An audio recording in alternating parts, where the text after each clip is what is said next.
do have a few slides, but I'll be brief. My name is David Weaver, and I'm the project manager and engineer with AECom here in Morgantown, the professional consultant selected by the City of Morgantown to provide engineering services for this final phase of the High Street Streetscape Improvement Project. This phase of the project is a collaboration between the City of Morgantown, primarily through the Public Works Department and the City Manager's Office, and Main Street Morgantown, and is funded in part from the Federal Highway Administration's Transportation Enhancement Program administered by the West Virginia Department of Transportation Division of Highways.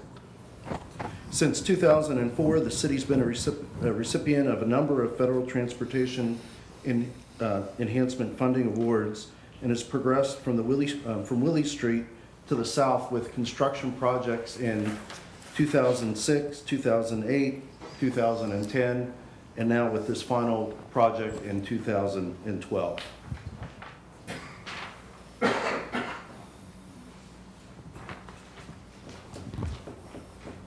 As with the other phases of the project objectives are to construct new sidewalks and crosswalks, new pedestrian scale street lighting, new street planters and amenities, utility relocation, primarily reducing where possible the overhead utilities and placing those underground. Also some sewer, stormwater sewer improvements that go along with the construction of the new sidewalks.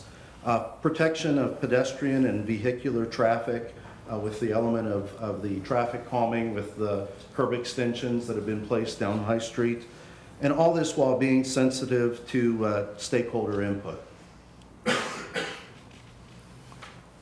Our project timeline for this project.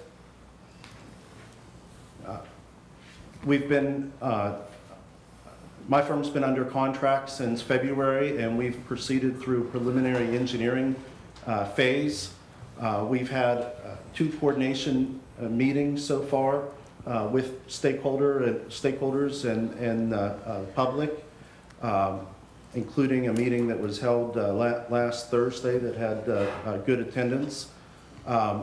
We will be proceeding with final engineering, final design over the next month, and with the plan and also approval of the plans by the West Virginia Division of Highways. And then we would advertise for bids late in May, early in June, go through a period of bidding where we would plan to come to council at one of your July meetings with a recommendation to award a contract to a construction contractor. At that point, we would anticipate construction starting late July, early August, and proceeding for 60 to 90 days.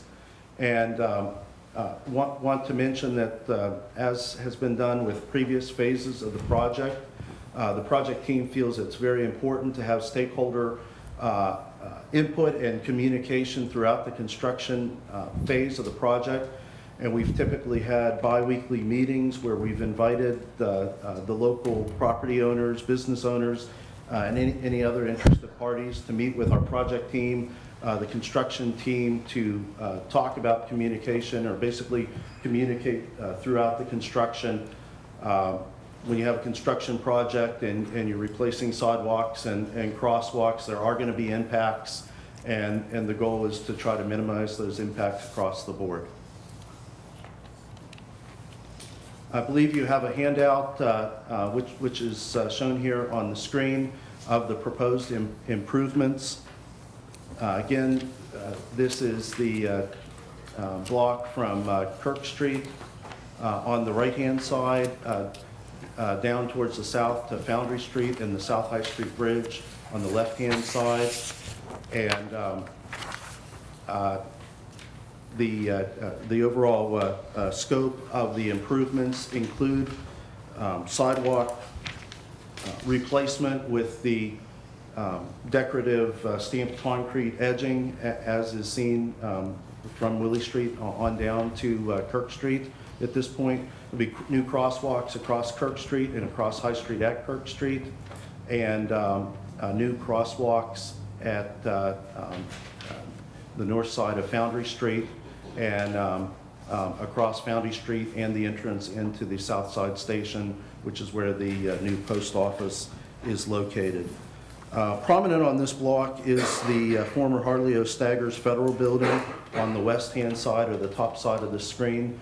The building's been purchased by the County Commission, and they're currently exploring reuse of that building. And there's a mixed use of retail, hospitality, and professional businesses on the east side of the street. We are proposing the curb extensions, or what's become known as the bump outs at both the Kirk Street and Foundry Street intersections as shown here. This block is a shorter block compared to the previous blocks. There's no mid-block alley or street, where there has also been a mid-block crosswalk in the previous phases. So we won't be dealing with that on this block. It's been recognized that the intersection of Foundry Street with High Street and the South Side Station has had some operational issues with regard to sight distance, trying to pull out with the railings at the end of the bridge, the buildings there. I believe parking's been eliminated down near the bottom there to also try to increase some of the sight distance. That's something our project team has been looking at, and we're going to try to come up with recommendations that could possibly be included in this project or carried on as a future project to improve operation and safety at this intersection. For that reason, and also for the reason that there happens to be a lot of off-street landscaping planters on both sides of the street, as indicated here in the green, both on the former post office property and on the east side of the street. And because of some of the sight distance issues, we're proposing to include trees just at the curb extensions near Kirk Street.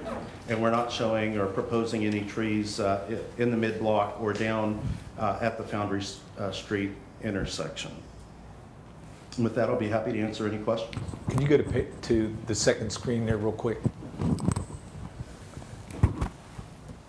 You're making sure that we don't have any of these on this street, right? There's no mid-block freeze on this street. Right. Okay. Mr. Weaver, if I could ask a question. The sight distance issue that you were speaking about, is that the rationale for there not being a stamped crosswalk from Foundry closest to the bridge? If you want to maybe bring that screen back up. The lower side of the street, there's not a crosswalk there. I do see people that cross when they're going to like the restaurants that are in that plaza. Yeah, I think there's really two issues. One would be the operation issues there of closing that out and having another pedestrian crossing in the mix of that intersection that has some sight distance problems. Also, I would say funding is another potential issue there. This block, unlike the previous blocks where typically included in the project's been crosswalks on one of the cross streets, because this is the ending project. We're dealing with crosswalks across Kirk Street and across Foundry Street, so that's adding to the project. Okay. Other questions? On the parking on the, why is that cut out there on the side where the old post office is at? Yeah, those parking stalls were eliminated sometime in the recent past, or last couple of years, because of sight distance coming up off of. Oh, really? Pierpont. Or when you're coming off of Foundry, you don't have a real good sight distance either way. Turn left, you got traffic coming at you. You want to make sure that you have plenty of opportunity for that sight distance. yeah, for this time, the spaces are just closed, or shown as closed like they are now with yellow lines. If sometime in the future something else was done with the intersection, it could be possible that there could be future parking there if the sight distance issues were eliminated. Other questions, Councilor Sling? Is the sight distance issue the issue of the person pulling out, or of just a vehicle there with some height that hurts the sight distance? Yeah, if a car is pulling out from Foundry Street and say turning left to go up High Street towards Kirk Street, and you've got cars, some of the accidents or the perceptions from the stakeholder meeting and we heard in one of the earlier presentations about speed, is that people, gun down High Street or come across the South High Street Bridge and gun up that section. So the sight distance, there's problems coming from Foundry Street, both looking south and looking up. If you've got cars parking there close to the corner, it's hard to see the cars coming down the hill. Other questions? I had one other. I'm with Councilman Nugent. I don't like when you have three parts of a walkway. I mean, three sides of the street, and then the fourth, you can't get across on High there.